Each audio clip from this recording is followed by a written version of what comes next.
네, 여러분 안녕하십니까. 뉴스 빅5 시작하겠습니다. 오늘 함께 하실 네 분 먼저 소개해드리겠습니다. 소정섭 전 시사저널 편집국장, 김강삼 변호사, 양지민 변호사, 최창호 박사 나오셨습니다. 어서 오십시오. 네, 안녕하세요. 오늘 첫 번째 키워드부터 살펴보겠습니다.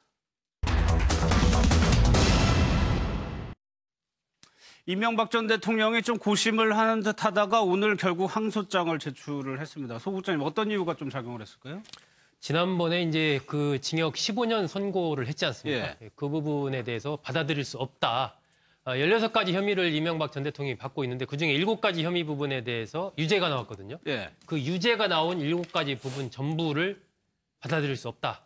이렇게 해서 이제 항소를 하겠다라고 해서 항소장을 제출을 한 거고요. 그때 우리도 얘기를 했지만 결국 다스는 이명박 전 대통령 것이다. 예. 라는 이제 선고 그 부분에 대해서 그게 아닌데 자꾸 내 거라고 하느냐. 결국 핵심은 이제 그 문제 아니겠습니까? 그렇죠. 그러면서 예. 그런 등등 그 7개 유죄 나온 부분에 대해서 조목조목 왜 이것이 무죄인지를 기록을 해가지고 그 부분과 관련해서 항소심 재판부의 판단을 좀 받아보겠다라는 예. 것이죠.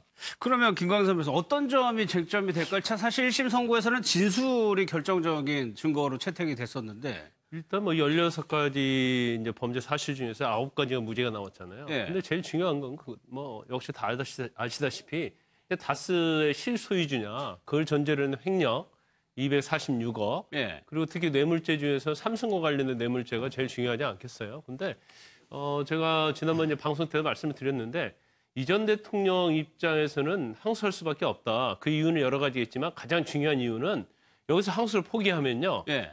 다스의 실소유를 인정을 해버리는 거예요.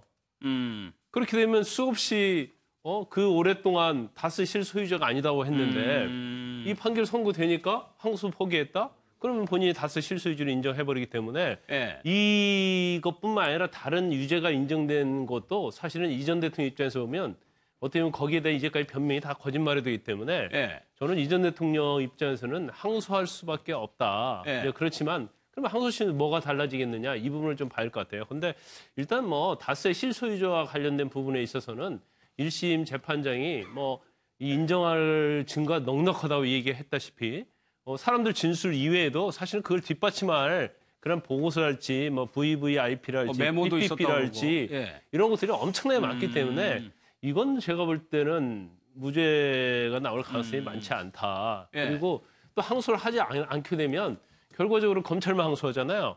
그러면 예를 들어 항소심에서 형을 좀 줄여주고 싶어도 이명박 전 대통령이 항소를 안 해버리면 형량을 줄일 수가 없어요. 예. 그런 이제 그런 부분들. 그다음에 유죄로 인정된 부분 중에서 이제 본인 이 전 대통령 입장에서 보면 이제 다투할 부분 이제 그런 것들이 여러 가지 종합적으로 고려하면 이제 박근혜 전 대통령 사건과 좀 다른 부분이 있죠. 그래서 항소할 수밖에 없고 또 항소심에서도 상당히 많이 다툴 것이다. 저는 그렇게 봅니다. 그럼 김 변호사님 얘기 들으면 최 박사님 그러면 과거에 십몇 년 동안 본인이 아니라고 얘기해온 거를 인정을 하기가 일단은 어렵다는 걸로 좀 느끼거든요. 그렇죠. 일단 이제 그걸 인정하게 되면 김 변호사님 말씀대로 전부 다 거기에 대해서 수정해야 되고. 예.